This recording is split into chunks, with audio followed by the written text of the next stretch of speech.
জুলাই শহীদ স্মৃতি ফাউন্ডেশনের সাধারণ সম্পাদক ও বৈষম্য বিরোধী ছাত্র আন্দোলনের অন্যতম সমন্বয়ক সার্জিস আলম বলেছেন, খুনি হাসিনা ও তার দোসরেরা সব দিক দিয়ে চেষ্টা করছে আমরা যেন সফল না হই। কোনোভাবে যদি আমরা ব্যর্থ হই, আমরা এখানে যারা রয়েছি তাদের কারোরই অস্তিত্ব খুনি হাসিনা রাখবে না। ৩০ নভেম্বর শনিবার সকালে ময়মনসিংহ নগরের টাউন হলে তারেক স্মৃতি অডিটোরিয়ামে জুলাই অভ্যুত্থানে শহীদ হওয়া বিভাগের ৫৫ জনের পরিবারকে ৫ লাখ টাকা করে আর্থিক অনুদান বিতরণ অনুষ্ঠানে তিনি এসব কথা বলেন। তিনি বলেন, কালো শকুনদের চক্রান্ত এখনো থামেনি। আপনাদের দোয়ায় যদি বেঁচে থাকতে পারি তাহলে কোনো শহীদ পরিবার ও আহতদের গায়ে একটি আঁচড় লাগতে দেব না। শহীদ পরিবার ও আহত ভাইদের কাউকে দুর্দশাগ্রস্ত জীবন যাপন করতে হবে না। এটি করতে হয়তো একটু সময় লাগবে। আমরা আমাদের জীবনের বিনিময়ে সবটুকু দিয়ে সব সময় আপনাদের পাশে থাকব। সার্জিস আরো বলেন, আমাদের সকলের দায়িত্ব যে স্বপ্ন নিয়ে, যে স্পিরিট নিয়ে এই অভ্যুত্থান হয়েছে সেটিকে রক্ষা করা। আমরা একদিকে যেমন সরকারের গঠনমূলক সমালোচনা করব, অপরদিকে প্রশাসন সহ সকল স্তরে সার্বিক কাজে সহযোগিতাও করব। প্রশাসনের যারা হত্যাযজ্ঞের সাথে জড়িত ছিল,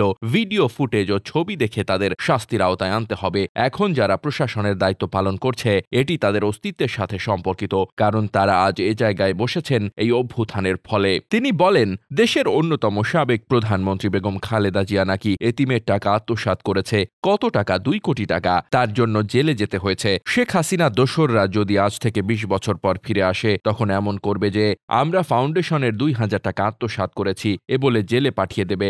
বিষয়টি আমাদের সবার আত্মসম্মানের সাথে সম্পর্কিত।